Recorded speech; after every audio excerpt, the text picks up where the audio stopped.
What's up guys, Everything Apple Pro here, and welcome to 2018. It's going to be a very exciting year for smartphones as we're going to be seeing a lot of new trends such as less and less bezels, better audio, better waterproofing, better battery life, better displays, and so much more. So I compiled the best smartphones we're going to be seeing this year to talk about in this video. And yes, there are so many to choose from, but these I think are going to be the most exciting. So starting off from Samsung, one of the companies that isn't afraid to give you everything you need right now, not drag it out for years and years and years. So their latest offering, the Samsung Galaxy S9, is going to be their flagship. It's coming very, very soon in just a couple months, and it will be an evolutionary upgrade. So in other words, Apple's S-Cycle upgrade, but from Samsung. There's going to be some mild design changes on the back. We're going to see a repositioned camera and sensor orientation. We're going to be seeing a slightly slimmer bezeled display. It'll look a little bit better, but overall, it's going to be design-wise very similar to what's currently out there right now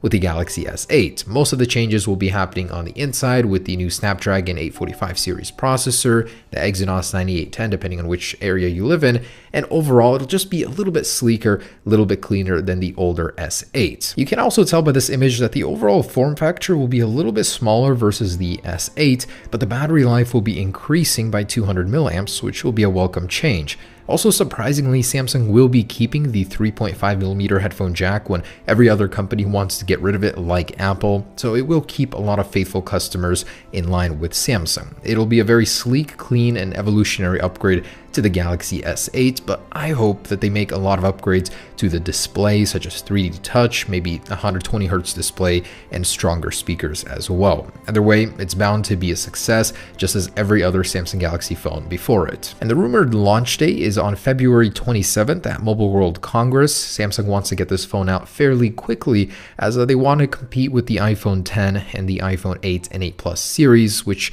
the Galaxy S8 is falling behind on. And next up, the Samsung Galaxy Note 9. After the triumphant return of the Galaxy Note 8, Samsung is definitely going to want to continue that momentum with the Note 9, the professional focused tablet phone. Now, what can we expect from this year's version? So much like the Galaxy S9 and S9 Plus, the updates will be very minimal. It'll be an S upgrade for the Note series. So the display will be slimmed down just a little bit in the bezels, and this is all according to rumor. Of course, it will contain the Snapdragon 845 series processor, 8 GB of RAM will remain, and the exciting thing, according to rumors, is that the Galaxy Note 9 will be Samsung's first smartphone to include an embedded fingerprint reader underneath the display. That's going to be really monumental and could drive a lot of annoyed iPhone X users over to the Galaxy Note series. Okay, and we're back talking about a folding phone from Samsung in 2018. Now, I actually included this in last year's list, but it never came to fruition. However, things are apparently changing this year, where rumors are saying towards the end of 2018, quarter 3, we will be seeing Samsung's long-awaited, long-rumored foldable or bending phone. And apparently the naming of this thing will also be competing with the iPhone X, as it will be called the Samsung Galaxy X. On paper, it'll just look similar to the iPhone X, I guess.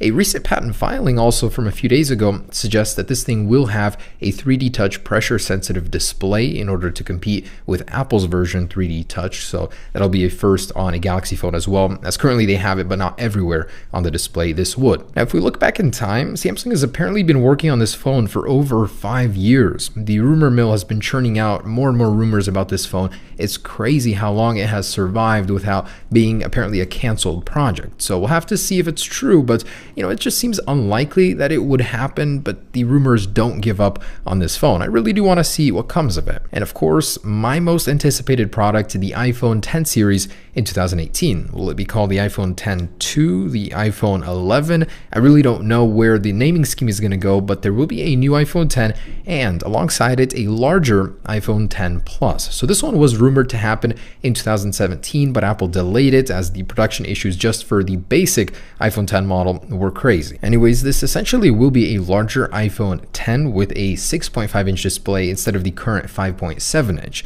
My main gripe coming from an iPhone 8 Plus to the iPhone X was that all of your content is scaled down, it appears smaller on the display, and this would fix that problem. It would give you a choice between a Plus Model 10 or just a regular iPhone 10 if you like the smaller comfort size. It's unlikely that there will be any features to differentiate the two, as they essentially will be the same product, just a larger version of it. Otherwise, the iPhone X2 series will have Apple's A11 chip. It'll be faster, possibly even a ProMotion display, 120Hz. That would be great to see.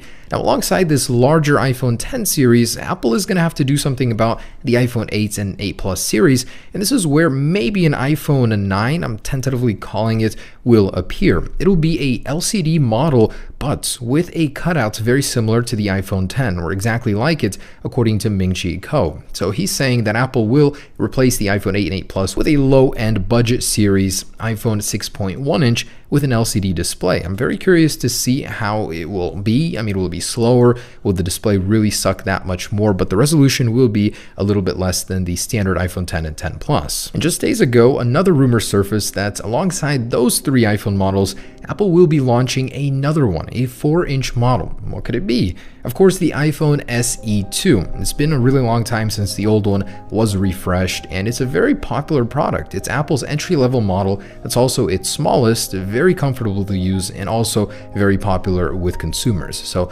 Apple will be refreshing this one. It's unlikely it'll receive this display you're looking at. This was just our concept rendition of it, but it would be actually really cool to get this on that phone. It'd be a perfect size for it, actually. So realistically, what we're looking at is just a slightly updated version of the current SE. No, there will not be this drastic display change. It will have a faster Apple A10 processor, most likely. It could have a slightly better display, as currently it's using the same one since the iPhone 5S. Just overall, it'll be mostly the same. And this one is also one of my most anticipated Android phones, the OnePlus 6. Now, the OnePlus 5T was a great surprise. With an 18:9 aspect ratio display, it definitely caught up to the rest of the smartphone competitors in terms of display, but also surpassed most in terms of speed. The OnePlus 6 will receive the Snapdragon 845. It'll keep its 8GB of monstrous RAM, and it'll be a speed demon. Now, the design is mostly slated to be the same, but there is one key feature it might have: an embedded fingerprint sensor within the display, according to Gizmo China. In a phone that mostly fell off the radar, the LG G series, we could be seeing a refresh, the G7, but it's slated to be called something else, as Samsung faced the same problem. It will not be called the G7. Instead, it might have an 8 or 9 in the name in order to catch up to the current iPhone 8s and Samsung Galaxy S8 and S9 series. Now, other than that, it's supposed to be faster. This thing still has the Snapdragon 821. It should have a slightly updated, more sleek looking display, as this was one of the first phones to go mainstream with the whole bezel-less thing, and it's starting to look old in comparison to the newer ones that came after it. So this thing will feature a redesigned Snapdragon 845 processor, a slightly slimmer bezel display according to rumors, and hopefully the actual panel itself will be better, as LG currently makes the best TV panels in the world. So this is what the Xiaomi Mi 2 was originally supposed to look like according to early concepts. The actual product was quite disappointing in comparison. The Xiaomi Mi 2 did improve in some ways over the original, but in others was actually a downgrade. So I'm hoping the company goes back to its roots, being known for having the most extreme concept smartphone available with the highest screen-to-body ratio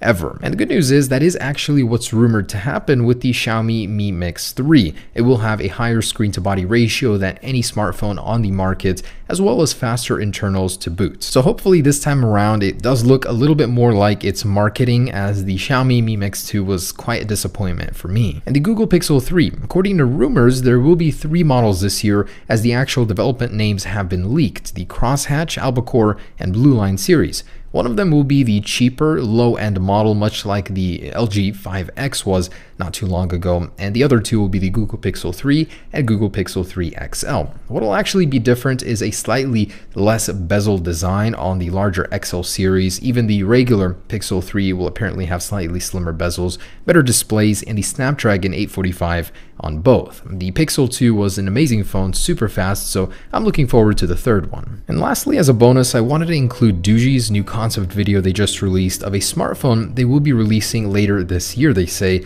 It's called the Doogee Slide Screen. It's quite cool because it fixes a lot of the shortcomings with all bezel-less display phones, which happen to be the sensors, the earpiece, the camera, where do you put them? And each phone has its own solution. This one actually includes a slide mechanism which would hide them until you needed them. You'd slide that back portion up and have it available to use. And this way you can get a full screen experience on the front. It actually looks to be like quite a cool concept, but as a result of the sliding mechanism, it does seem that this design is overall a little bit chunkier than your usual smartphone. So we'll have to see, but I cannot wait until they build this. It seems like a very novel concept.